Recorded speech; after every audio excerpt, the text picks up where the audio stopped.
നമ്മളിവിടെ പാടാൻ പോകുന്ന ഈ ഗാനം കഴിഞ്ഞ മാർച്ച് മാസം 15-ാം തീയതി കർത്തൃദാസൻ റവറൻഡ് ഡോക്ടർ എം.എ. വർഗീസ് പാസ്റ്ററുടെ പ്രസംഗത്തിൽ കൂടെ ദൈവാത്മാവ് സംസാരിച്ച ചില ദൂതുകൾ ആണ് ഈ ഗാനത്തിലെ ഓരോ വരികളും. ഇത് നമ്മുടെ ജീവിതത്തിൽ വലിയ അനുഗ്രഹമാകട്ടെ, നമ്മുടെ ജീവിതത്തിൽ വലിയ പ്രത്യാശയാകട്ടെ. ഈ ഒരു സന്ദർഭത്തിൽ നമ്മളെ അധികം ധൈര്യപ്പെടുത്തട്ടെ എന്ന് ഞാൻ പ്രാർത്ഥിക്കുന്നു. ചേർന്ന് പാടി നമുക്ക് ഗാനം ദൈവത്തെ ആരാധിക്കാം.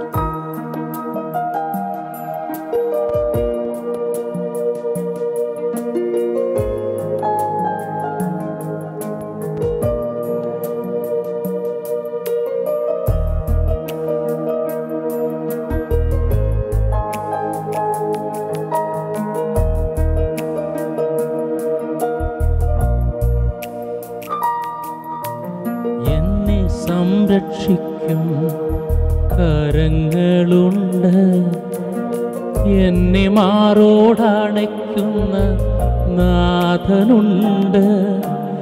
എന്നെ സംരക്ഷിക്കും കരങ്ങളുണ്ട്, എന്നെ മാറോടണയ്ക്കുന്ന നാഥനുണ്ട്. രോഗമോ പകർച്ചവ്യാധിയോ നമ്മെ തൊടുകയില്ല. രോഗമോ പകർച്ചവ്യാധിയോ നമ്മെ തൊടുകയില്ല. ബാധകളുണ്ട്, വ്യാധികളുണ്ട്, മഹാമാരിയുണ്ട്, സംഹാരകനുണ്ട്. ബാധകളുണ്ട്, വ്യാധികളുണ്ട്, മഹാമാരിയുണ്ട്, സംഹാരകനുണ്ട്. ഗോശാൻ ദേശമേ നീ ഭയപ്പെടേണ്ട, ഒരു ബാധയും നിൻ കൂടാരത്തിനടുക്കയില്ല. ഗോശാൻ ദേശമേ നീ ഭയപ്പെടേണ്ട, ഒരു ബാധയും നിൻ കൂടാരത്തിൽ അടുക്കയില്ല.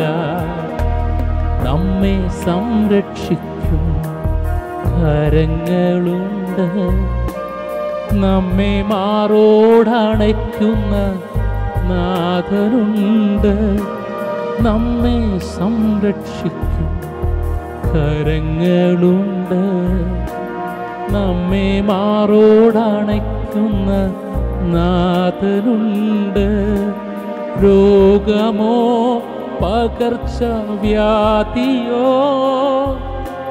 നമ്മെ തൊടുകയില്ല. രോഗമോ പകർച്ചവ്യാധിയോ നമ്മെ തൊടുകയില്ല.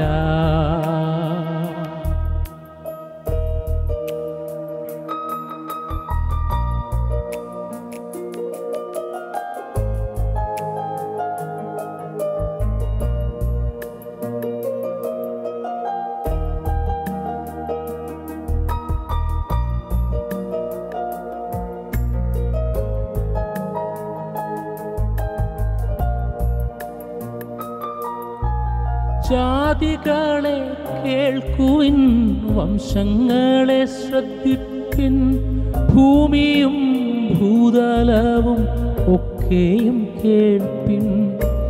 ജാതികളെ കേൾക്കുവിൻ, വംശങ്ങളെ ശ്രദ്ധിപ്പിൻ, ഭൂമിയും ഭൂതലവും ഒക്കെയും കേൾപ്പിൻ.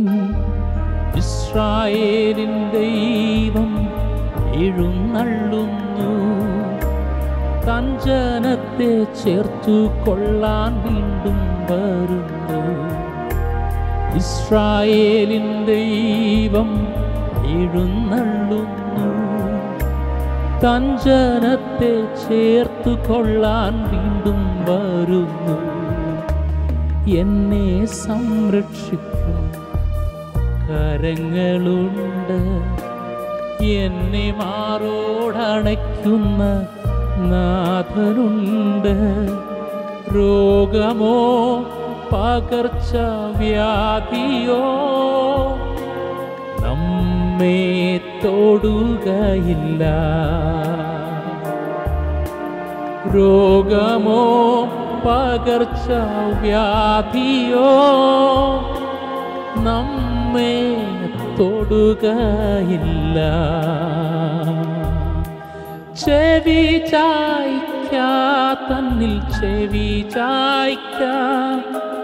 നിത്യശിക്ഷയിൽ നിന്നും രക്ഷ പ്രാപിക്കാം. ചെവി തന്നിൽ ചെവി നിത്യശിക്ഷയിൽ നിന്നും രക്ഷ പ്രാപിക്കാം. സർവഭൂമിയിലും യഹോവയെപ്പോലെ മറ്റൊരുത്തനുമില്ല നമ്മെ രക്ഷിപ്പാൻ. സർവഭൂമിയിലും യഹോവയെപ്പോലെ മറ്റൊരുത്തനുമില്ല നമ്മെ രക്ഷിപ്പാൻ. നമ്മെ സംരക്ഷിക്കും കരങ്ങളുണ്ട്. നമ്മെ മാറോടണയ്ക്കുന്ന നാഥനുണ്ട്.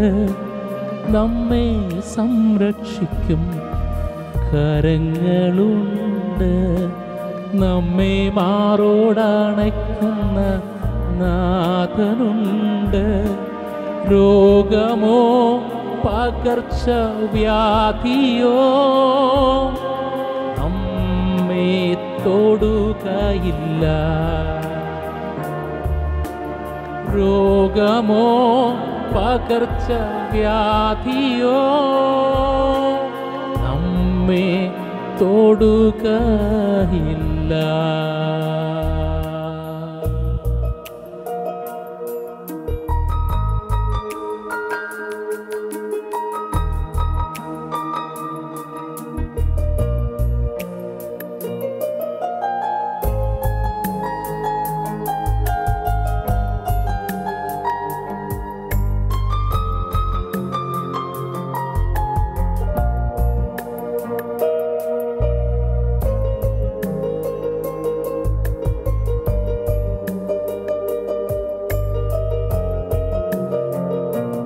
നമുക്ക് പ്രാർത്ഥിച്ച് ഇന്നത്തെ ബൈബിൾ ക്ലാസ്സിലേക്ക് പ്രവേശിക്കാം. ഞങ്ങളുടെ കർത്താവും ഞങ്ങളുടെ ദൈവവുമേ, തിരുവചനത്തിൻ്റെ മുമ്പിൽ നിരന്തരമായി ഇരിക്കുവാൻ ഞങ്ങൾ ആഗ്രഹിക്കുന്നു. അങ്ങയുടെ വചനം ഞങ്ങളുടെ കാലിന് ദീപവും അതേസമയം ഞങ്ങളുടെ അണ്ണാക്കിന് മധുരവുമാണ്. തേൻ പോലെ പ്രകാശം പോലെ ഞങ്ങളുടെ ജീവിതത്തെ നയിക്കുന്നതാണ്. ഇന്ന് പകൽ തൃക്കരങ്ങളിലേക്ക് ഞങ്ങളെ ഏൽപ്പിക്കുന്നു. വചനം പഠിക്കുവാൻ പരിശുദ്ധാത്മാവിൻ്റെ സാന്നിധ്യം ഞങ്ങൾക്ക് തരണേ. സംസാരിപ്പാൻ നാവിനെയും അധരത്തെയും ശുദ്ധീകരിക്കണേ. കേൾക്കുവാൻ ഞങ്ങളുടെ ചെവികളെ ശുദ്ധീകരിക്കണമേ. പ്രായോഗികമാക്കുവാൻ കൃപ തരണമേ. യേശുവിൻ്റെ നാമത്തിൽ തന്നെ ആമേൻ. ഇന്ന് ആവർത്തന പുസ്തകത്തെക്കുറിച്ച് ഒരു ഇൻട്രഡക്ഷന് വേണ്ടിയാണ് താല്പര്യപ്പെടുന്നത്. മോശ എഴുതിയ ആകെ 5 പുസ്തകങ്ങളുള്ളതിലെ 5-ാമത്തെ പുസ്തകമാണ് ആവർത്തന പുസ്തകം. 34 അധ്യായങ്ങളാണ് ഇതിനകത്തുള്ളത്. മോശ മിസ്രയീമിൽ നിന്ന് ഇറക്കിക്കൊണ്ടുവന്ന ജനം മരുഭൂമിയിൽ ചത്തുതീർന്നു. അവർ ദൈവത്തോട് മറുതലിച്ചതിനാൽ അവർ മരുഭൂമിയിൽ പട്ടുപോയി. തിരുവചന ഭാഷയിൽ അതേസമയം ദൈവത്തിന് അബ്രഹാമിനോടുള്ള വാഗ്ദത്തം നിവർത്തിക്കേണ്ടതിന് വിളിച്ചിറക്കിയവരിൽ എണ്ണം കുറഞ്ഞു പോകാതെ മരിച്ചവർക്ക് പകരം അടുത്തൊരു തലമുറയെ ദൈവം മരുഭൂമിയിൽ കൊടുത്തു. ആ മരുഭൂമിയിൽ ജനിച്ചു വീണ ജനത്തിന് മോശ കൊടുത്തിരുന്ന പഴയ പ്രമാണങ്ങൾ പരിചയമില്ലാത്തതിനാൽ, പഴയ ചരിത്രങ്ങൾ അവർക്കറിവില്ലാത്തതിനാൽ ആദ്യം മുതലുള്ള ചരിത്രം മോശ അവരോട് ഒന്നുകൂടെ പറഞ്ഞു. തുടർന്ന് ആദ്യം മുതലുള്ള സന്ദേശം അവരെ അറിയിച്ചു. തൻ്റെ കൺക്ലൂഷൻ, തൻ്റെ അവസാനത്തെ സമയമാകുമ്പോൾ ഏതാണ്ട് 1 മാസത്തിനകം ഈ പുസ്തകം എഴുതി തീർത്തു എന്നാണ് വിശ്വസിക്കപ്പെടുന്നത്. ഇതിൻ്റെ ഏറ്റവും ഒടുവിലത്തെ അധ്യായം, അതായത് 34-ാമത്തെ അധ്യായം മോശ എഴുതിയതാകാൻ സാധ്യതയില്ല. കാര്യം അത് തൻ്റെ മരണത്തെക്കുറിച്ചും മറ്റുമാകയാൽ അത് യോശുവ എഴുതിയെന്നോ അല്ലെങ്കിൽ യോശുവ ആരെ കൊണ്ടോ എഴുതിച്ചു എന്നോ കരുതുന്നു. യോശുവ എഴുതിയെന്നാണ് പൊതുവെ വിശ്വസിക്കപ്പെടുന്നത്. മോശ പ്രവാചകനായിരുന്നതുകൊണ്ട് പ്രവചനാത്മാവിൽ അവ നേരത്തെ കുറിച്ചു വെച്ചു എന്ന് പറയുന്നവരുണ്ട്. അതിനേക്കാൾ വിശ്വസനീയവും അംഗീകരിക്കപ്പെട്ടതും യോശുവ എഴുതി എന്ന ആശയമാണ്. മരിച്ചുപോയ തലമുറയുടെ ബലഹീനതകൾ എന്തായിരുന്നുവെന്നും അവർക്ക് പറ്റിയ അബദ്ധം എന്തായിരുന്നെന്നും മോശ ഇതിനകത്ത് ചരിത്രത്തിൻ്റെ പുറമെ അവരെ ഓർമ്മിപ്പിക്കുന്നുണ്ട്. ഏറ്റവും ഒടുവിൽ ദൈവമായി ഈ ജനത്തെ ഒന്നുകൂടെ അടുത്തറിഞ്ഞ ശേഷം, അവരുടെ സ്വഭാവവും പ്രകൃതികളും അറിഞ്ഞ ശേഷം, മോവാബ് സമഭൂമിയിൽ വെച്ച് ദൈവം ചില കൽപ്പനകളിലൂടെ മോശയ്ക്ക് കൊടുക്കുകയും ഹോരേബിൽ വെച്ച് കൊടുത്ത കൽപ്പനകൾക്ക് പുറമെ മോവാബിൽ വെച്ച് കൊടുത്ത കൽപ്പനകളൂടെ ചേർത്ത് മോശ ഇത് എഴുതുകയും ചെയ്തു. ആ കൽപ്പനകൾ അനുഗ്രഹവും ശാപവും എന്ന വിഷയമാണ്. അനുഗ്രഹത്തെക്കുറിച്ച് നേരത്തെ തന്നെ അവരോട് പറഞ്ഞിരുന്നെങ്കിലും, നിങ്ങളെൻ്റെ വഴികൾ വിട്ടുമാറി ദോഷം ചെയ്താൽ ആ ജനത്തിൻ്റെ പ്രകൃതി അതാണ്, മറക്കണ്ട നമ്മുടെയും. അങ്ങനെ നിങ്ങൾ എൻ്റെ വഴികൾ വിട്ടുമാറുന്നുവെങ്കിൽ ഈ ശാപങ്ങളെല്ലാം നിങ്ങൾക്കുണ്ടാകുമെന്ന് പറഞ്ഞ് അനുഗ്രഹത്തിൻ്റെയും ശാപത്തിൻ്റെയും ചില കൽപ്പനകൾ കൂടെ മോവാബ് ദേശത്ത് വെച്ച് ചേർത്തു. ഇതാണ് അവസാനത്തെ പുസ്തകമായ പഞ്ചഗ്രന്ഥങ്ങളിൽ അവസാനത്തെ പുസ്തകമായ ആവർത്തന പുസ്തകത്തിൻ്റെ പ്രത്യേകത. രണ്ടാം പ്രമാണമെന്നും ഇതിനെ വിളിക്കാറുണ്ട്. വേദപഠിതാക്കൾ ഇതിനെ രണ്ടാം പ്രമാണം എന്ന് വിളിക്കാറുണ്ട്. കാരണം ഹോരേബിൽ വെച്ച് കൊടുത്ത കൽപ്പനകളാണ് ഒന്നാമത്തെ പ്രമാണം. അത് കഴിഞ്ഞാൽ മോവാബിൽ വെച്ച് കൊടുത്ത കൽപ്പനകളും കൂടെ ചേർത്ത്, പഴയ കൽപ്പനകളിൽ ചിലതിന് അധികം സ്ഥാനം കൊടുത്ത്, അധികം വിശദീകരണം കൊടുത്ത്, സ്ഥാനം എന്നതിനേക്കാൾ വിശദീകരണം എന്ന പദമായിരിക്കും യുക്തം, അധികം വിശദീകരണം കൊടുത്ത് മോശ പിന്നത്തേതിൽ ചേർത്തതാണ് ഇതിനെ രണ്ടാം പ്രമാണമെന്നും വിളിക്കുന്നു. ഇതിൻ്റെ ഓദർ മോശ തന്നെയാണ് എന്ന് വിശ്വസിക്കപ്പെടുന്നു. അതാണ് യഹൂദൻ്റെ വിശ്വാസം. ഒടുവിലത്തെ അധ്യായം യോശുവ എഴുതിയെന്നും കരുതുന്നുണ്ട്. എന്നാൽ 2 രാജാക്കന്മാരുടെ പുസ്തകം 22-ാം അധ്യായത്തിൻ്റെ 3-ാമത്തെ വാക്യത്തിൽ പറയുന്ന, യോശിയ രാജാവിൻ്റെ 18-ാം ആണ്ടിൽ രാജാവ് മെശുല്ലാമിൻ്റെ മകനായ അസല്യാവിൻ്റെ മകനായ ഷാഫാൻ എന്ന രാസേക്കാരനെ യഹോവയുടെ ആലയത്തിലേക്ക് അയച്ച് പറഞ്ഞത് എന്തെന്നാൽ, നീ മഹാപുരോഹിതനായ ഹിൽക്കിയാവിൻ്റെ അടുക്കൽ ചെല്ലുക. യഹോവയുടെ ആലയത്തിൽ പിരിഞ്ഞു വന്നതും വാതിൽ കാവൽക്കാർ ജനത്തോട് പിരിച്ചെടുത്തതുമായ ദ്രവ്യം അവൻ കണക്ക് നോക്കട്ടെ. മതി. ജോഷിയ രാജാവിൻ്റെ ഭരണകാലത്ത് അദ്ദേഹം അനേക ഭരണപരിഷ്കാരങ്ങൾ ഉണ്ടാക്കി. ജോഷിയ രാജാവിൻ്റെ ഭരണപരിഷ്കാരങ്ങൾ ഉണ്ടാക്കുന്ന സമയത്ത് കണ്ടുകിട്ടിയ മോവാബിൽ വെച്ച് ലഭിച്ച കൽപ്പനകളും കൂടെ അദ്ദേഹം ചേർത്ത് ഈ പുസ്തകം എഴുതിച്ചു എന്ന് ഒരു ഐതിഹ്യവും ഇല്ലാതില്ല. ആ ഭാഗങ്ങൾ മോശ അല്ല എഴുതിയത്. അതൊന്നും വിശ്വസനീയമാണെന്നല്ല ഞാൻ പറഞ്ഞത്. എന്നാൽ ഇങ്ങനെ ഒരു സംഭവമുണ്ട്. അങ്ങനെ ഒരു പ്രാവശ്യം യോശുവ എഴുതിയെന്നതും അതേ സമയത്ത് യോശുവ ഒരധ്യായം ചേർത്തുവെന്നും ബാക്കിയുള്ള ഭാഗങ്ങൾ മോശ എഴുതിയെന്നും പൊതുവെ വിശ്വസിക്കുമ്പോൾ തന്നെ അഡീഷണലായി ചില വിശദീകരണങ്ങളും മറ്റുമെങ്കിലും യോശുവാവ് ചേർത്തിട്ടുണ്ടായിരിക്കണം, ഒന്നുകൂടെ എഡിറ്റ് ചെയ്തിട്ടുണ്ട് എന്ന് ഒരു ആക്ഷേപമുണ്ട്. അതും പൊതുവെ വിട്ടുകളയാൻ കഴിയാത്ത ഒരു ചിന്താഗതിയായി വേദപഠിതാക്കളുടെ ഇടയിലുണ്ട്. എന്നാണ് ഈ പുസ്തകം എഴുതിയത്? BC 1405 ഈ പുസ്തകം എഴുതി കംപ്ലീറ്റ് ചെയ്തു എന്ന് വിശ്വസിക്കപ്പെടുന്നു. BC 1405 1 മാസത്തിനകം ഈ പുസ്തകം എഴുതി കംപ്ലീറ്റ് ചെയ്തു എന്ന് വിശ്വസിക്കപ്പെടുന്നു. 1-ാമത്തെ അധ്യായം മുതൽ 33 വരെയുള്ള അധ്യായം, 34-ാമത്തെ അധ്യായം നിശ്ചയമായും പിന്നത്തേതിലാണ് എഴുതിയിട്ടുള്ളത്. ദൈവാനുഗ്രഹത്താൽ കനാനിൽ കയറുവാനിരിക്കുന്ന തലമുറയ്ക്ക് കൊടുക്കേണ്ട ആഴമേറിയ തത്വശാസ്ത്രമത്രേ ഇതിനകത്തെ വിശദീകരണം. ആകയാൽ അവർ കനാനിലേക്ക് കയറുന്നതിന് തൊട്ടു മുന്നമേയാണ് ഇതവർക്ക് കൊടുത്തത് എന്ന കണക്കിലാണ് 1405 ഈ പുസ്തകം എഴുതിയത് എന്ന് കണക്കാക്കപ്പെടുന്നത്. ഇതിനകത്ത് ക്രിസ്തുവിനെ കുറിക്കുന്ന ചില്ലറ സൂചനകളെ ഉള്ളൂ. പഴയ നിയമത്തിൻ്റെ പുസ്തകങ്ങളിലൊക്കെയും യേശുക്രിസ്തുവിനെ കുറിക്കുന്ന സൂചനകളുണ്ട്. ക്രിസ്തുവിൻ്റെ നിഴലായി പല കാര്യങ്ങൾ നമ്മൾ കണ്ടിരുന്നു. ഇതിനകത്ത് ചില്ലറ സൂചനകൾ മാത്രമേ യേശുക്രിസ്തുവിനെ കുറിച്ച് ഉള്ളൂ. അതിലേറ്റവും പ്രധാനം 18-ാം അധ്യായത്തിൻ്റെ 15-ാമത്തെ വാക്യമാണ്. ആവർത്തന പുസ്തകം 18-ാം അധ്യായം 15-ാമത്തെ വാക്യം ദയവായി വായിക്കാമോ? നിന്റെ ദൈവമായ യഹോവ നിനക്ക് എന്നെപ്പോലെ ഒരു പ്രവാചകനെ നിന്റെ മധ്യേ നിന്റെ സഹോദരന്മാരുടെ ഇടയിൽ നിന്ന് എഴുന്നേൽപ്പിച്ചു തരും. മോശയെപ്പോലെ ഒരു പ്രവാചകനായി യേശുക്രിസ്തു വരുന്നതായി മോശ യേശുക്രിസ്തുവിൻ്റെ നിഴലായി ഇവിടെ ചിത്രീകരിക്കുന്നുണ്ട്. നേരത്തെ ഈ ഭാഗം നമ്മൾ കണ്ടതാണ്, കാരണം ഇത് ആവർത്തനമാണ്. അതുകൊണ്ട് നേരത്തെ ഈ ഭാഗം നമ്മൾ കണ്ടതാണ്, അധികം വിശദീകരിക്കുന്നില്ല. മോശയുടെ ജനനത്തിങ്കൽ ശിശു ഹത്യ നടന്നിരുന്നു, യേശുവിൻ്റെ ജനനത്തിങ്കിലും ശിശു ഹത്യ നടന്നിരുന്നു. ഒത്തിരി സാമീപ്യങ്ങൾ അവർ തമ്മിലുണ്ട്. പ്രവാചകൻ, പുരോഹിതൻ, രാജാവ് അഥവാ ഭരണാധികാരി എന്ന കാര്യത്തിൽ ഇരുവർക്കും തുല്യസ്ഥാനമാണുള്ളത്. അങ്ങനെ മോശ യേശുക്രിസ്തുവിൻ്റെ നിഴലായി കാണുവാൻ കഴിയുന്നുണ്ട്. പ്രധാനമായും അതാണ് ആവർത്തന പുസ്തകത്തിൽ യേശുവിനെക്കുറിച്ചുള്ള പ്രധാനമായ സൂചന. ഇനിയും ഇതിൻ്റെ കീ വാക്യങ്ങൾ അല്ലെങ്കിൽ ഇതിൻ്റെ താക്കോൽ വാക്യങ്ങൾ, ഇതിൻ്റെ താക്കോൽ ആശയം, നിയമങ്ങൾ ആവർത്തിച്ച് വിശദീകരിച്ച് ഉറപ്പിക്കുക. നിയമങ്ങൾ ഒരിക്കൽ കൊടുത്തതുകൊണ്ട് ജനം അതിനെ അനുസരിക്കുന്ന രീതിയിൽ ദൈവം അതിനെ കണ്ട് വിശദീകരിച്ച് ആവർത്തിച്ച് അവർക്ക് കൊടുക്കുന്ന ഒരു സമ്പ്രദായമുണ്ട്, അപ്രകാരം കൊടുക്കുന്നു. ലോകത്തിൽ ഏത് ഗവൺമെൻറ്റുകൾക്കും ഇന്നുള്ള ഭരണകൂടങ്ങളുടെ പുറകിൽ അവരുടെ എല്ലാം തന്നെ ലോ ഉണ്ടാക്കിയിരിക്കുന്നതിന് മോശയുടെ പഞ്ചഗ്രന്ഥങ്ങളുമായി വലിയ ബന്ധമുണ്ട്. പ്രാരംഭത്തിങ്കൽ ദൈവം മനുഷ്യന് കൊടുത്തിരുന്ന കൽപ്പനകൾ ഇവയായിരുന്നുവെന്നും അവ ഉരുത്തിരിഞ്ഞ് വളരെ വ്യത്യസ്ത വകഭേദങ്ങളെടുത്ത് എല്ലാ മതങ്ങളിലും വന്നുവെന്നും അല്ലെങ്കിൽ എല്ലാ രാഷ്ട്രങ്ങളിലും വന്നുവെന്നും എല്ലാ ഭരണഘടനയ്ക്കകത്തും ഈ മോശയിക ഗ്രന്ഥങ്ങളിൽ നിന്നുള്ള നിയമങ്ങൾ ബാധകമാണ് എന്നും കാണാം. ഉദാഹരണത്തിന്, അന്യൻ്റെ വക മോഷ്ടിക്കരുത്, കുലപാതകം ചെയ്യരുത്, വ്യഭിചാരം ചെയ്യരുത് എന്നിത്യാദി ക്രിയകൾ മോശയോട് ദൈവം പറഞ്ഞത് കേവലം മോശയ്ക്കും പഴയ നിയമത്തിനും മാത്രമായിരുന്നില്ല, മുഴു ലോകത്തിനും ബാധകമാണ്, എന്നുമുള്ള എല്ലാവർക്കും ബാധകമാണ്. അങ്ങനെയുള്ള പ്രമാണങ്ങൾ ഇതിനകത്തു നിന്ന് കിട്ടുന്നുണ്ട്. അതാണ് ഇതിൻ്റെ കീത്തീം അതാണ്. താക്കോൽ വാക്യമായി ഇവിടെ എടുത്തിരിക്കുന്നത് 10-ാം അധ്യായം 12-13 വാക്യങ്ങളാണ്. ദയവായി വായിക്കാമോ? ആവർത്തന പുസ്തകം 10-ാം അധ്യായം 12-13 വാക്യങ്ങളാണ്.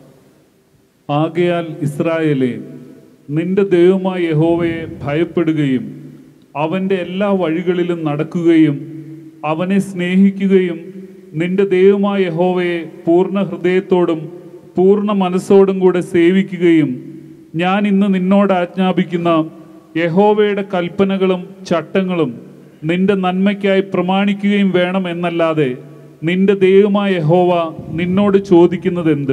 ദൈവമായ യഹോവ ചോദിക്കുന്ന ഏറ്റവും പ്രധാന കാര്യം, മേജറായ കാര്യം, നിന്റെ ദൈവമായ യഹോവയെ നീ പൂർണ്ണ ഹൃദയത്തോടെ സേവിക്കണം. എല്ലാ കൽപ്പനകളും എല്ലാ ചട്ടങ്ങളും അനുസരിക്കണം, ഭയത്തോടെ നടക്കണം. ചിലർ പറയാറുണ്ട്, പുതിയ നിയമകാലത്ത് ദൈവ ഭയമെന്നൊന്നില്ല, കാര്യം സ്നേഹത്തിൽ ഭയം മാറിയെന്ന്. ഒരിക്കലുമല്ല, ദൈവഭയം മാറുകയില്ല. കർത്താവ് യേശു ക്രിസ്തു ഒരു തന്നിഷ്ടക്കാരനായ നികൃഷ്ടനായ ഒരു ഭരണാധികാരിയെക്കുറിച്ച് പറയുമ്പോൾ അവന് ദൈവത്തെ ഭയവുമില്ല, മനുഷ്യനെ ശങ്കയുമില്ല എന്ന് പറയുന്നതായി കാണാം. ദൈവഭയം മനുഷ്യനിൽ നിന്ന് ദൈവം ആഗ്രഹിക്കുന്ന ഏറ്റവും പ്രധാന ഗുണങ്ങളിൽ ഒന്നാണ്. മനുഷ്യനെ ശങ്കയും അതുപോലെ തന്നെയാണ്. ആര് കണ്ടോട്ട്, ആര് കേട്ടോട്ട്, ആരറിഞ്ഞോട്ട്, എനിക്ക് കാര്യമില്ലെന്നൊക്കെ പറയുന്നത് എന്തോ ബുദ്ധിമോശം കൊണ്ട് പറഞ്ഞു പോകുന്ന പദങ്ങളാണ്.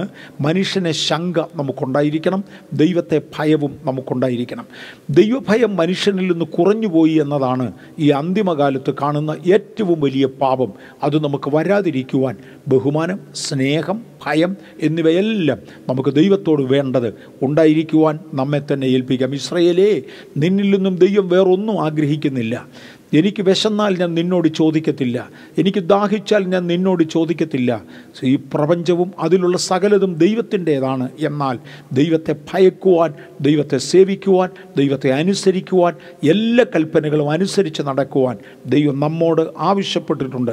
2-ാമത്തെ താക്കോൽ വാക്യം എടുത്തിരിക്കുന്നത് ആവർത്തന പുസ്തകം 30-ാമത്തെ അധ്യായത്തിൽ നിന്നാണ്. 30-ാമത്തെ അധ്യായം 18 മുതൽ 20 വരെയുള്ള വാക്യങ്ങൾ. 18 മുതൽ 20 വരെയുള്ള വാക്യങ്ങൾ ദയവായി വായിച്ചാലും. നീ യോർദാൻ കടന്ന് കൈവശമാക്കുവാൻ ചെല്ലുന്ന ദേശത്ത് ദീർഘായുസോടിരിക്കാതെ നിശ്ചയമായിട്ട് നശിച്ചു പോകുമെന്ന് ഞാൻ ഇന്ന് നിങ്ങളെ അറിയിക്കുന്നു. ജീവനും മരണവും അനുഗ്രഹവും ശാപവും നിങ്ങളുടെ മുമ്പിൽ വെച്ചിരിക്കുന്നു എന്നതിന് ഞാൻ ആകാശത്തെയും ഭൂമിയെയും ഇന്ന് സാക്ഷി വയ്ക്കുന്നു.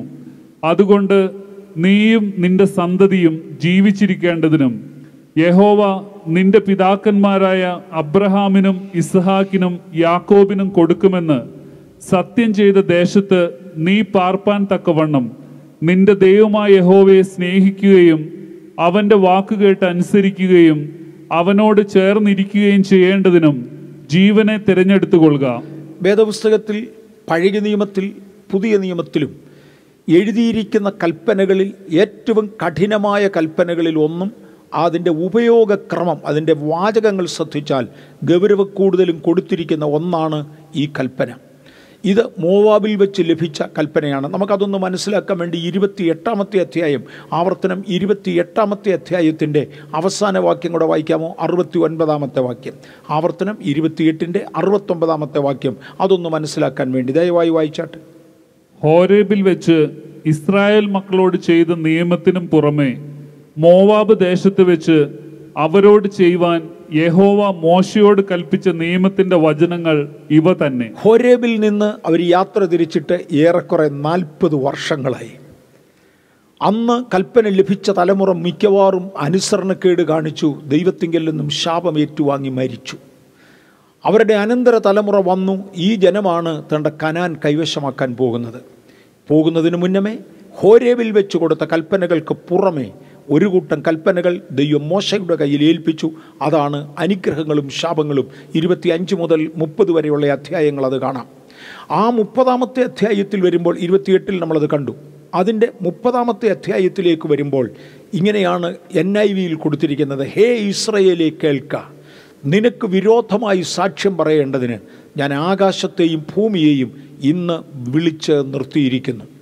നിനക്കും നിന്റെ സന്തതിക്കും ഞാൻ ശാശ്വത അവകാശമായി തരുന്ന ദേശം നീ കൈവശമാക്കി ദീർഘായുസ്സോടും അനുഗ്രഹത്തോടും കൂടെ ഇരിക്കേണ്ടതിന് ഞാൻ തരുന്ന കൽപ്പനകൾ നീ പ്രമാണിച്ചു കൊള്ളണം. ചിലർ പറയാറുണ്ട് യേശുവിൻ്റെ കാൽവറിയോടുകൂടെ ശാപങ്ങൾ നിന്നുപോയി എന്ന്. ആ വാക്യം ഒന്ന് ശ്രദ്ധിച്ചു നോക്കണേ. കാൽവറിയെ അല്ല ഞാൻ സാക്ഷിയായി വിളിച്ചിരിക്കുന്നത്, ആകാശത്തെയും ഭൂമിയെയുമാണ്. ഈ ആകാശവും ഭൂമിയും ഉള്ളിടത്തോളം ഈ കൽപ്പനയ്ക്ക് വ്യത്യാസമില്ല. കാൽവറിയിൽ യേശു കയറുന്നതിന് മുന്നമേ പഴയ നിയമത്തിൻ്റെ കൽപ്പനയും, കാൽവറിയിൽ യേശു കയറിയ ശേഷം പുതിയ നിയമത്തിൻ്റെ കൽപ്പനയും അംഗീകരിച്ചേ മതിയാകൂ, അനുസരിച്ചേ മതിയാകൂ. ഈ കൽപ്പനകൾ നീ വിട്ടുമാറുമെങ്കിൽ ഇതാ നിൻ്റെ മുമ്പിൽ ഞാൻ അനുഗ്രഹം വെച്ചിട്ടുണ്ട്. അത് കൽപ്പനയെ അനുസരിക്കുന്നവർക്ക്. വിട്ടുമാറിയാൽ ശാപവും നിൻ്റെ മുമ്പിൽ വെച്ചിട്ടുണ്ട്. ഈ ആകാശവും ഭൂമിയും ഉള്ളിടത്തോളം കാലം ഇതുണ്ടായിരിക്കും. ദൈവവേദനെ ദൈവത്തെ അനുസരിച്ച് പോകുവാൻ സ്വർഗത്തിലെ ദൈവം നമുക്ക് കൃപ തരട്ടെ. അതനുസരിക്കുന്നുവെങ്കിൽ നാം അനുഗ്രഹിക്കപ്പെട്ടവരാകും, മറക്കരുത്. ഈ പുതുവാന ഭൂമികളിലേക്ക് നാം ചിന്തിക്കുമ്പോൾ വെളിപ്പാട് പുസ്തകം 21, 22 അധ്യായങ്ങൾ പുതുവാന ഭൂമികളാണ്, വരുവാനുള്ള നിത്യതയാണ്. അവിടെ വരുമ്പോൾ ഇനി യാതൊരു ശാപവും ഉണ്ടായിരിക്കുന്നതല്ല. 22-ാമത്തെ അധ്യായത്തിന് 2-ാമത്തെ വാക്യത്തിൽ ഇനി യാതൊരു ശാപവും ഉണ്ടായിരിക്കുന്നതല്ല, അഥവാ തുടരുന്നതല്ല എന്ന് കാണാം. പക്ഷെ അതിനു മുന്നമേ 1-ാമത്തെ ആകാശവും 1-ാമത്തെ ഭൂമിയും നീങ്ങിപ്പോയി. ഈ കാണുന്ന ആകാശവും ഈ കാണുന്ന ഭൂമിയും നീങ്ങിപ്പോകുന്നത് വരെ ഈ ഭൂമിയും വരുവാനുള്ള ഭൂമിയും തമ്മിലുള്ള ഒരു സിഗ്നിഫിക്കൻ്റായ വ്യത്യാസം ഞാനിവിടെ ഓർമ്മിപ്പിക്കാൻ ആഗ്രഹിക്കുന്നു. പുതുവാന ഭൂമികളിൽ സമുദ്രമില്ല. അപ്പോസ്തലനായ യോഹന്നാൻ പറയുന്നത്, ഞാൻ പുതിയ ആകാശവും പുതിയ ഭൂമിയും കണ്ടു, സമുദ്രവും ഇനിയില്ല. എന്താ ഈ സമുദ്രത്തെക്കുറിച്ച് എടുത്തു പറയുന്നത്? ഈ വേദപുസ്തക പഠനത്തിൻ്റെ ഇടയ്ക്ക് എവിടെയോ ഒരു പ്രാവശ്യം ഞാനത് തൊട്ടു. ഇനിയും തൊടേണ്ട ആവശ്യം വരുമ്പോൾ തൊട്ടുകൊള്ളാം എന്ന് ഞാൻ ഓർക്കുന്നു. ഈ സത്യത്തിൽ ദൈവം ഭൂമിയെ സൃഷ്ടിക്കുന്ന ആരംഭ സൃഷ്ടിയിൽ സമുദ്രം എന്നൊന്നില്ലായിരുന്നു. ദൈവം ആരംഭത്തെങ്കിൽ ഈ ഭൂമിയെ സൃഷ്ടിച്ചു. പിന്നത്തേതിൽ ചില കാരണങ്ങളാൽ ഇതിനെ പാഴും ശൂന്യവുമാക്കി. ഇതിൻ്റെ ആദ്യത്തെ അതോറിറ്റി നോക്കിയിരുന്ന ലൂസിഫറും കുടുംബവും ദൈവത്തിൻ്റെ വഴിവിട്ടു മാറിയതിനാൽ ദൈവം ഈ ഭൂമിയെ ശപിക്കുകയും ഇത് ശാപഗ്രസ്തമാകുകയും ചെയ്തു. ശാപഗ്രസ്തമായ ഭൂമിയിൽ, പാഴും ശൂന്യവുമായിരുന്ന ഭൂമിയിൽ ദൈവം അതിനെ വെള്ളം കൊണ്ട് മൂടി. ഭാവിയിൽ ഭൂമിയെ ക്രമീകരിക്കുന്ന സാഹചര്യത്തിൽ വെള്ളം ഒരു സ്ഥലത്ത് കൂടട്ടെ എന്നും ഉണങ്ങിയ നിലം മടങ്ങി വരട്ടെ എന്നും ദൈവം പറയുകയും അങ്ങനെ വെള്ളം ഒരു സ്ഥലത്ത് കൂടുകയും ചെയ്തു. ശാപത്തിൻ്റെ കാരണത്താലാണ്, ശാപമെന്ന കാരണത്താലാണ് വെള്ളം അങ്ങനെ ഇവിടെ സൃഷ്ടിച്ചത്. ആ വെള്ളം ഒരുമിച്ച് കൂടിയതിനെയാണ് സമുദ്രം എന്ന് ദൈവം പേരിട്ടത്. ആ സമുദ്രം പുതുവാന ഭൂമികളിൽ ഇല്ല, കാരണം ശാപം മാറിപ്പോകും.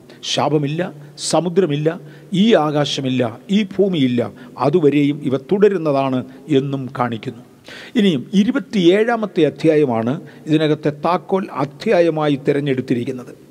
അത് പിതാക്കന്മാരുടെ കാലം മുതലുള്ള ചരിത്രം ഒന്ന് വിശദീകരിച്ചു. നമ്മളിപ്പോഴും ചരിത്രങ്ങൾ അറിയുന്നത്, യാഥാർത്ഥ്യങ്ങൾ അറിയുന്നത് നല്ലതാണ്. പിതാക്കന്മാരുടെ കാലം മുതലുള്ള ചരിത്രങ്ങൾ ഒന്ന് വിശദീകരിച്ചു. അതൊന്ന് വിശദീകരിച്ച ശേഷം പറഞ്ഞു, കുഞ്ഞുങ്ങളെ, നിങ്ങളാണ് കനാൻ കൈവശമാക്കാൻ പോകുന്നത്. കനാൻ നിങ്ങൾ കൈവശമാക്കുവാൻ കയറുമ്പോൾ മറക്കരുത്, ഈ ചരിത്രങ്ങൾ നിങ്ങൾ ഓർത്തിരിക്കണം.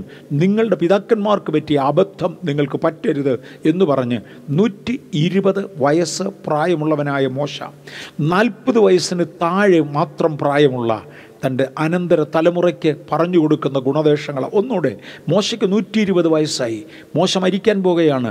അതിൻ്റെ അവസാനത്തെ തലമുറ 40 വയസ്സിന് താഴെ പ്രായം. കാലേബും യോശുവായും എന്ന 2 വ്യക്തികൾ അതിനേക്കാൾ ഉപരി പ്രായമുള്ളവരുണ്ട്. എന്നാൽ മോശ ഒരാൾ 120 വയസ്സും കാലേബും യോശുവായും ഏറെക്കുറെ 80 വയസ്സും.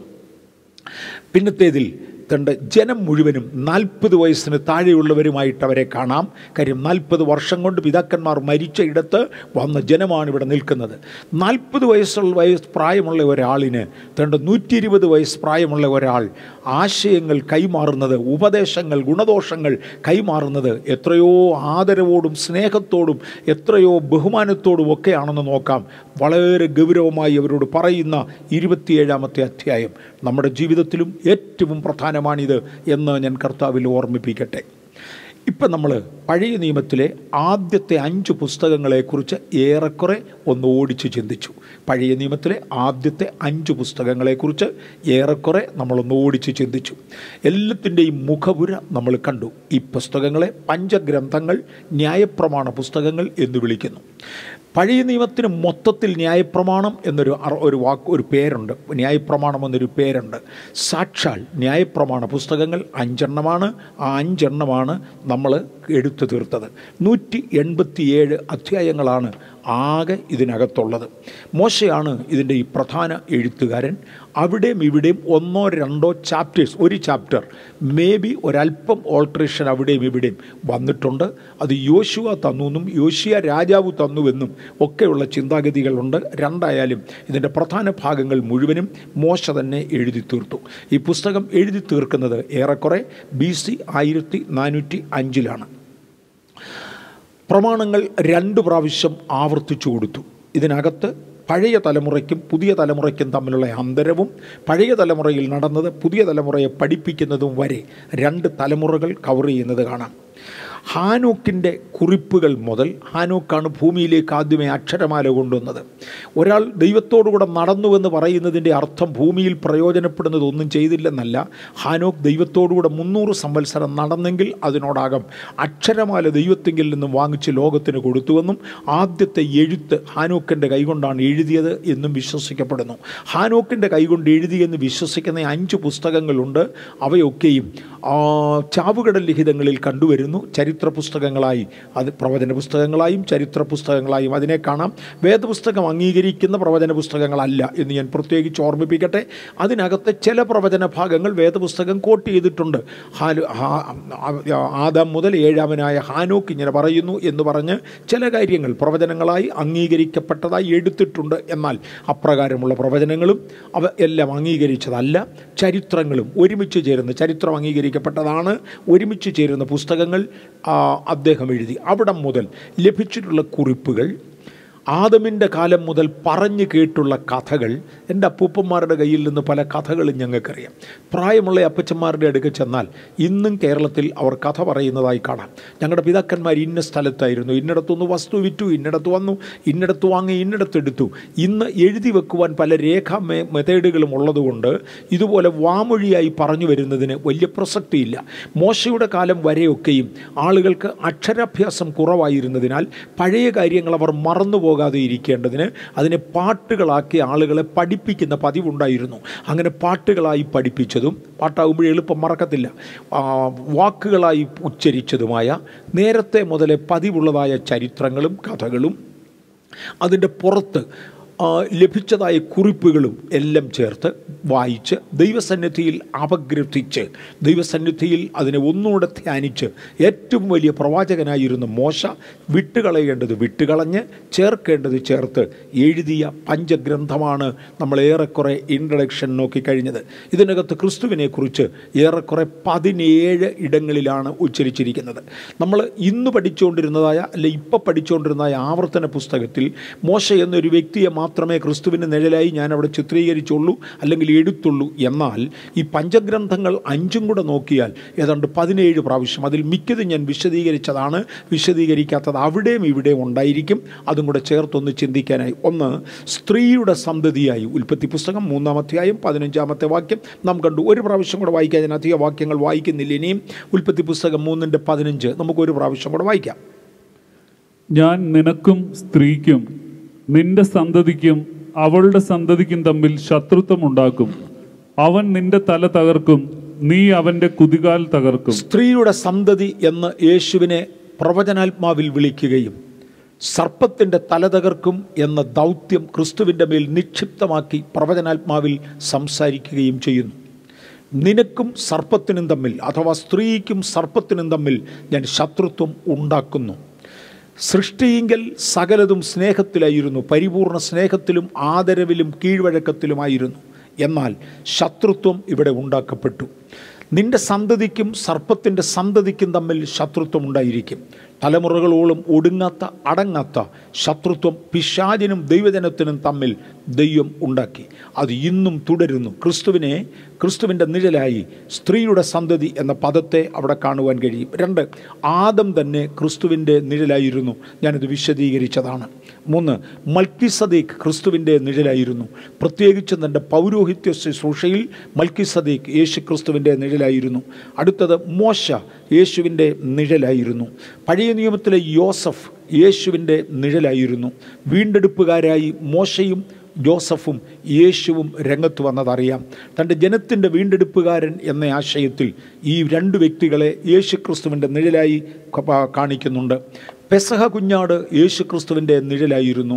പെസഹ കുഞ്ഞാടിൻ്റെ രക്തം കൊണ്ട് ആദ്യജാത സംഹാരത്തിൽ നിന്നവർ രക്ഷപ്പെടുകയും മിസ്രയീമിലെ സംഹാരകൻ അവരെ തൊടാതെ വണ്ണം ആ പെസഹയിലും ചോരത്തളിയിലും അവർ ആശ്രയിക്കുകയും ചെയ്തു.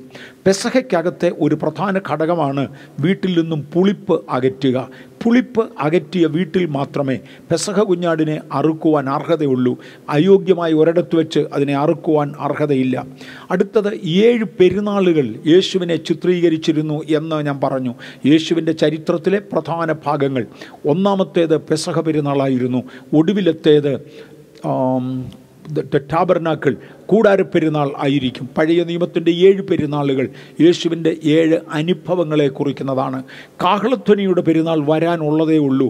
കാഹളം ധ്വനിക്കുകയും മരിച്ചവർ അക്ഷയരായി ഉയർക്കുകയും ചെയ്യും. അതിനെ തുടർന്ന് ഒരു 7 വർഷം ദൈവസഭ മധ്യാകാശത്തിൽ ആയിരിക്കുന്ന കാലഘട്ടത്തെ വേണ്ടവരുടെ കൂടാരപ്പെരുന്നാളിനോട് ഉപമിക്കുന്നുണ്ട്. ഇങ്ങനെ 7 പെരുന്നാളുകൾ യേശുക്രിസ്തുവിൻ്റെ 7 കാലഘട്ടങ്ങളെ ചിത്രീകരിക്കുന്നതാണ് എന്ന് കണ്ടു. 5 യാഗങ്ങൾ യേശുക്രിസ്തുവിൻ്റെ 5 വൈരുദ്ധ്യ വിഷയങ്ങളെ കാണിക്കുന്നതാണെന്ന് കണ്ടു. പഴയ നിയമത്തിൻ്റെ ദേവാലയം കർത്താവായ യേശു ക്രിസ്തുവാണ്. ഞാൻ തന്നെ വഴിയും സത്യവും ജീവനുമെന്ന് യേശു വിളിച്ചു പറഞ്ഞത് ദേവാലയത്തിൻ്റെ പ്രാകാരത്തിൻ്റെ മുമ്പിലുള്ളതായ 1-ാം തിരശ്ശീലയെ വഴിയെന്നും ദേവാലയത്തിൻ്റെ പ്രാകാരത്തെയും വിശുദ്ധ സ്ഥലത്തെയും തമ്മിൽ വേർതിരിക്കുന്ന 2-ാമത്തെ തിരശ്ശീലയെ സത്യമെന്നും വിശുദ്ധ സ്ഥലത്തെയും അതിപരിശുദ്ധ സ്ഥലത്തെയും തമ്മിൽ വേർതിരിക്കുന്ന തിരശ്ശീലയെ ജീവനെന്നും അവർ വിളിച്ചു വന്നതിനാൽ ഞാൻ തന്നെ വഴിയും സത്യവും ജീവനുമാകുന്നു എന്ന് യേശു എടുത്തു പറയുമ്പോൾ താൻ തന്നെയാണ് പഴയ നിയമത്തിൻ്റെ ദേവാലയം എന്ന് കാണുവാൻ കഴിയും. അതിനകത്തൊരു വ്യക്തി ആദ്യമായി പ്രാകാരത്തിൽ കയറും. പിന്നത്തേതിൽ ആ വ്യക്തി പുരോഹിതനായാൽ അദ്ദേഹത്തിന് വിശുദ്ധ സ്ഥലത്ത് പ്രവേശിക്കാം. ദേവാലയത്തിൻ്റെ തിരശ്ശീല ചീന്തിയതിനാൽ സമയഭേദം കൂടാതെ കൃപാസനത്തോടടുത്തു വരുവാൻ വിശുദ്ധ സ്ഥലത്ത് പ്രവേശിച്ച തൻ്റെ പുരോഹിതന്മാരായ വിശുദ്ധന്മാരെ കർത്താവ് അനുവദിച്ചതായി കാണാം. ദേവാലയം കർത്താവായ യേശു ക്രിസ്തുവിൻ്റെ നിഴലായിരുന്നു. മഹാപുരോഹിതൻ കർത്താവായ യേശു ക്രിസ്തുവിൻ്റെ നിഴലായിരുന്നു. സാക്ഷാൽ മഹാപുരോഹിതൻ കർത്താവായ യേശു ക്രിസ്തുവാണ്. ആദ്യഫലക്കറ്റ കർത്താവായ യേശു ക്രിസ്തുവിൻ്റെ നിഴലായിരുന്നു. ആദ്യഫലക്കറ്റയെക്കുറിച്ച് ഞാൻ വിശദീകരിച്ചിരുന്നില്ല. ദേവാലയത്തെക്കുറിച്ച് തൊട്ടു പറഞ്ഞിരുന്നുവെങ്കിലും ആദ്യഫലക്കറ്റയെ ഞാൻ തൊട്ടേയില്ല. ആണ്ടിലൊരിക്കൽ മഹാപുരോഹിതൻ ദേവാലയത്തിൻ്റെ ഫീൽഡിലിറങ്ങി ഒരു അഥവാ ദൈവം അവർക്ക് കൊടുത്ത അവരുടെ കൃഷിസ്ഥലത്തിറങ്ങി ആദ്യത്തെ കറ്റ കൊയ്തെടുത്ത് കൊണ്ടുവരുന്നത് തൻ്റെ പെസഹ പെരുന്നാൾ കഴിഞ്ഞ ശേഷമാണ്. പെസഹ പെരുന്നാൾ മുതൽ 3 ദിവസം എണ്ണി 4-ാമത്തെ ദിവസം രാവിലെ മഹാപുരോഹിതൻ ആദ്യ ഫലത്തിൻ്റെ കറ്റ ദൈവസന്നിധിയിൽ കൊണ്ടുവരികയും ദേവാലയത്തിൽ കൊണ്ടുവരികയും ആ കറ്റ ദൈവസന്നിധിയിൽ ഉയർത്തി അതിനെ ഓർത്ത് ദൈവത്തെ സ്തുതിക്കുകയും അതിൽ വെള്ളം തളിച്ച് നീരാജനം ചെയ്യുകയും ചെയ്യും. വെള്ളം പരിശുദ്ധാത്മാവിനെ കാണിക്കുന്നതാണ്. യേശുവിൻ്റെ മേലുള്ള അഭിഷേകത്തെയും മറ്റും അവിടെ വിശദീകരിക്കാൻ ഒക്കത്തില്ല. ചിത്രീകരിച്ചുകൊണ്ട് അല്ലെങ്കിൽ അതിൻ്റെ നിഴലായി കാണിച്ചുകൊണ്ട് തൻ്റെ പച്ചവെള്ളം എടുത്ത് ഈ കറ്റയുടെ മേൽ തളിക്കും. ആ കറ്റ ദൈവസന്നിധിയിൽ ഉയർത്തി അതിനെ ദൈവത്തിന് പ്രതിഷ്ഠിക്കും. അതിനെ ആദ്യഫലക്കറ്റയുടെ പെരുന്നാളെന്ന് വിളിക്കും. നമുക്കറിയാം, കർത്താവായ യേശു ക്രിസ്തു കാൽവറിയിൽ യാഗമായി തീർന്നു. യഹൂദൻ്റെ പെസഹ കുഞ്ഞാട് പാളയത്തിൻ്റെ അകത്തറുക്കപ്പെടുമ്പോൾ നമ്മുടെ പെസഹ കുഞ്ഞാടാകുന്ന യേശു പാളയത്തിൻ്റെ വെളിയിൽ വെച്ച് അറുക്കപ്പെട്ടു. അന്നു മുതൽ 4-ാമത്തെ ദിവസം എണ്ണി 3 ദിവസം കഴിഞ്ഞ് 3 ദിവസം കഴിഞ്ഞ് യേശു ഉയർത്തെഴുന്നേറ്റു. യേശു ഉയർത്തെഴുന്നേൽക്കുന്ന ദിവസം ഞായറാഴ്ച അതിരാവിലെ യെരുശലേം ദേവാലയത്തിനകത്ത് ആദ്യഫല കറ്റ മഹാപുരോഹിതൻ കൊണ്ടുവരികയും നീരാജനം ചെയ്ത് ദൈവസന്നിധിയിൽ ഉയർത്തി ആ കറ്റയെ അനുഗ്രഹിക്കുകയും ചെയ്തപ്പോൾ അക്ഷരീകമായി മരിച്ചവരിൽ നിന്ന് ആദ്യഫലമായ യേശു ഉയർത്തെഴുന്നേൽക്കുകയും പിതാവിൻ്റെ അടുക്കിലേക്ക് കരേറിപ്പോകുകയും ചെയ്തു. ആദ്യഫലക്കറ്റ കർത്താവായ യേശുവിൻ്റെ നിഴലായിരുന്നു. അന്ന് ഞാനത് തൊട്ടില്ല. ലേവ്യ പുസ്തകം എടുക്കുമ്പോൾ എനിക്കത് തൊടാൻ സാധിച്ചില്ല. പിച്ചള സർപ്പം കർത്താവായ യേശു ക്രിസ്തുവിൻ്റെ നിഴലായിരുന്നുവെന്ന് നമുക്ക് കാണാം. മോശ മരുഭൂമിയിൽ പിച്ചള സർപ്പത്തെ ഉയർത്തിയതുപോലെ മനുഷ്യപുത്രനെയും ഉയർത്തേണ്ടതാണ് എന്ന് യേശു പറഞ്ഞിരുന്നു. അടുത്തത് അടിക്കപ്പെട്ട പാറ കർത്താവായ യേശു ക്രിസ്തുവിൻ്റെ നിഴലായിരുന്നു. അവരെ അനുഗമിച്ച് ആത്മീക പാറയിൽ നിന്നല്ലോ അവർ കുടിച്ചത്, ആ പാറ ക്രിസ്തുവായിരുന്നു എന്ന് കൊരിന്ത്യ ലേഖനത്തിൽ എടുത്തു പറയുന്നു. അടിക്കപ്പെട്ട പാറ, അതിൽ നിന്നാണ് അവർക്ക് വെള്ളം ഒഴുകിയത്. പാറയാകുന്ന ക്രിസ്തു നമുക്ക് വേണ്ടി അടിക്കപ്പെട്ടതിനാൽ ആത്മനദി നമുക്ക് വേണ്ടി ഒഴുകുകയുണ്ടായി. ആ ആത്മനദിയിൽ നാം ക്രിസ്തുവിൻ്റെ പങ്കാളികളായി മാറുന്നു. മന്ന യേശു ക്രിസ്തുവിൻ്റെ നിഴലായിരുന്നു. കർത്താവ് യേശു തന്നെ ഇങ്ങനെ പറഞ്ഞു, നിങ്ങളുടെ പിതാക്കന്മാർ മരുഭൂമിയിൽ മന്ന തിന്നു. സാക്ഷാൽ മന്ന തന്നത്, അപ്പം തന്നത് എൻ്റെ പിതാവാണ്. ഞാൻ ജീവൻ്റെ അപ്പമാണ്, ഞാൻ മന്നയാണ്, ഞാൻ ജീവൻ്റെ അപ്പമാണ് യേശു എടുത്തു പറഞ്ഞു. ഉദയനക്ഷത്രമായി യേശുവിനെ ചിത്രീകരിച്ചത് നമ്മൾ കണ്ടതായിരുന്നു. ദൈവജനത്തെ ശപിക്കേണ്ടതിന് വേണ്ടി ബാലാക്ക് എന്ന് പറയുന്ന രാജാവ് ബിലെയാം എന്നറിയപ്പെടുന്ന പ്രവാചകനെ വിളിച്ചു വരുത്തി. ബിലെയാം പ്രവാചകൻ വന്ന് ഇസ്രയേലിനെ ശപിക്കേണ്ടതിന് പകരം സുഭാഷിതം ചൊല്ലി അവരെ അനുഗ്രഹിച്ചു. അദ്ദേഹം പറയുന്ന പദമാണിതാ, തനിച്ചു പാർക്കുന്ന ഒരു ജനം ജാതികളുടെ കൂട്ടത്തിൽ എണ്ണപ്പെടുന്നില്ല. തുടർന്ന് അദ്ദേഹം സംസാരിച്ചേച്ച് പറഞ്ഞു, യഹൂദയിൽ നിന്നൊരു ചെങ്കോൽ ഉയരും, ഇസ്രയേലിൽ നിന്ന് നക്ഷത്രം ഉദിക്കും. യേശുവിനെ ഉദയ നക്ഷത്രമായി ചിത്രീകരിക്കുന്നു, ഇസ്രയേലിൻ്റെ ചെങ്കോലായും ചിത്രീകരിക്കുന്നു. അങ്ങനെ ഉദയ നക്ഷത്രമായും ചെങ്കോലായും ചിത്രീകരിക്കുന്നു. 17 സങ്കേത നഗരമായി ചിത്രീകരിക്കുന്നു. സങ്കേത നഗരം എന്ന ആശയവും ഞാൻ ആ സമയത്ത് തൊട്ടില്ല. യോശുവയുടെ പുസ്തകത്തിൽ പറഞ്ഞു വരുമ്പോൾ ഇസ്രയേലിന് അവകാശ ഭൂമി വീതിക്കുമ്പോൾ, ഇസ്രയേലിന് അവകാശ ഭൂമികൾ കൊടുക്കുമ്പോൾ യോശുവ ജനത്തെ കൊണ്ടുവരികയും ദൈവം കൽപ്പിച്ച സകലയിടത്തും ദൈവം ആഗ്രഹിച്ച സകലതും അവർക്ക് കൊടുക്കുകയും ചെയ്തു. അങ്ങനെ കൊടുക്കുമ്പോൾ ഒരു 7 പട്ടണങ്ങളെ സങ്കേത നഗരങ്ങൾ എന്ന പേരിൽ അവർ വേർതിരിച്ചു. സങ്കേത നഗരങ്ങൾ, അതിൻ്റെ ഉപയോഗം എന്തുവാണ്? അബദ്ധവശാൽ ഒരുവനെ വേറൊരാൾ കൊന്നുപോയാൽ, അബദ്ധവശാൽ, നേരത്തെ കണക്ക് കൂട്ടിയല്ല, മുൻ നിഗമനത്തിലല്ല, പെട്ടെന്ന് ഒന്നുകിൽ കോപം വന്ന് കൊന്നത്, അല്ലെങ്കിൽ അറിയാതെ ഒരടി തെറ്റിപ്പോയത്, അറിയാതെ ഒരു തീ വീണുപോയത്, അറിയാതെ ഒരു കത്തി വീശിപ്പോയത്, ഒരിക്കലും ഒരാളിനെ കൊല്ലുക എന്ന ചിന്തയിലല്ലായിരുന്നു, പക്ഷേ അപ്രകാരം സംഭവിച്ചു പോയത്.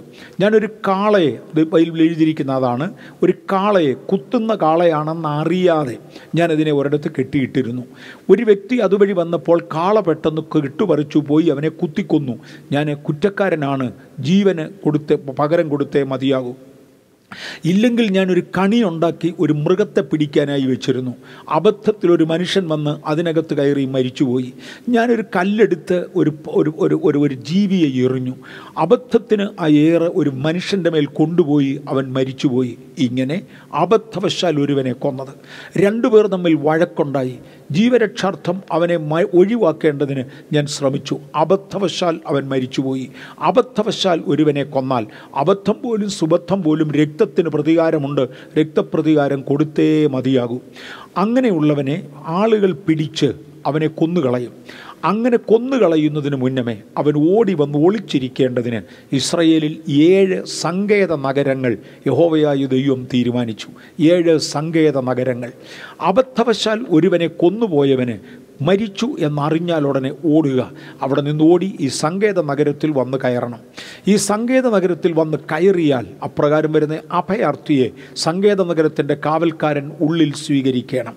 അവനെ കൊണ്ടുവന്ന് പട്ടണത്തിലെ മൂപ്പന്മാരുടെ അടുക്കൽ നിർത്തണം. സങ്കേത നഗരത്തിൽ കൊള്ളാവുന്ന യോഗ്യമായ മൂപ്പന്മാരുണ്ട്. വിധി പ്രസ്താവിക്കുവാൻ കൊള്ളാവുന്ന കോടതിയുണ്ട്. അവരുടെ മുമ്പിൽ കൊണ്ട് നിർത്തണം. അവൻ സാക്ഷാൽ അബദ്ധവശാൽ ചെയ്തു പറ്റിപ്പോയതാണോ അതോ അവൻ കൊന്നതാണോ എന്ന് അവർ തീരുമാനിക്കണം. അബദ്ധവശാൽ ഒരുവനെ കൊന്നുപോയവനെ ഓടി വന്ന് ഒളിച്ചിരിക്കേണ്ടതിന് 7 പട്ടണങ്ങൾ നീ ഉണ്ടാക്കണം. ഈ 7 പട്ടണങ്ങളിലേക്കുമുള്ള റോഡുകൾ ചുറ്റുവട്ടമുള്ള എല്ലാ പട്ടണങ്ങളിൽ നിന്നും സ്ട്രെയിറ്റ് റോഡുകൾ വെട്ടിയിരിക്കണം. വളയാതെ ഓടത്തക്കവണ്ണം അവൻ വേഗത്തിൽ ഓടി ഇതിനകത്ത് പ്രവേശിക്കണം. ഒരിക്കൽ ഇതിൻ്റെ അകത്ത് വാതിലിനകത്ത് കയറിയാൽ പുറകെ വരുന്ന രക്തപ്രതികാരകന് ഇവൻ്റെ മേൽ അധികാരമില്ല. പകരം ഇവൻ കോടതിയുടെ മുൻപാകെ നിൽക്കും.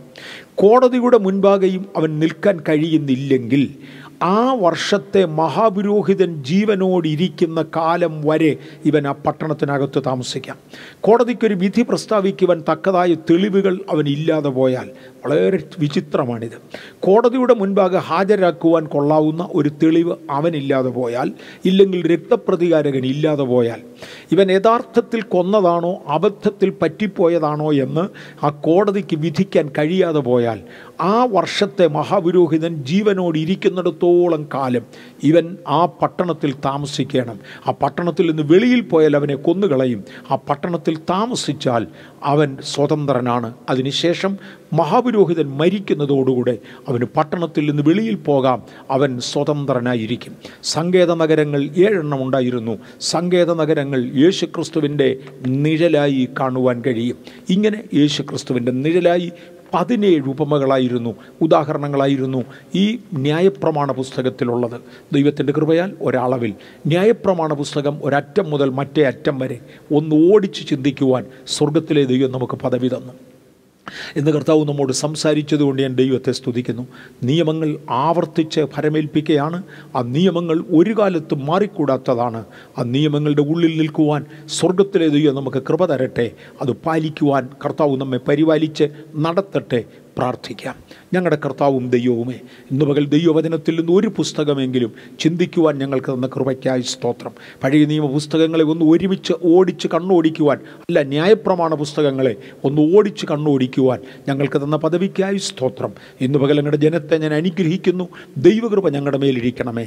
അങ്ങയുടെ ന്യായപ്രമാണം ഞങ്ങളുടെ അണ്ണാക്കിന് മധുരമായി അതിനെ പാലിച്ചു കൊണ്ടുപോകുവാൻ അങ്ങയുടെ കൃപ ചോദിക്കുന്നു. മഹത്വം അങ്ങേക്ക് യേശുവിൻ്റെ നാമത്തിൽ തന്നെ. ആമേൻ. ആമേൻ.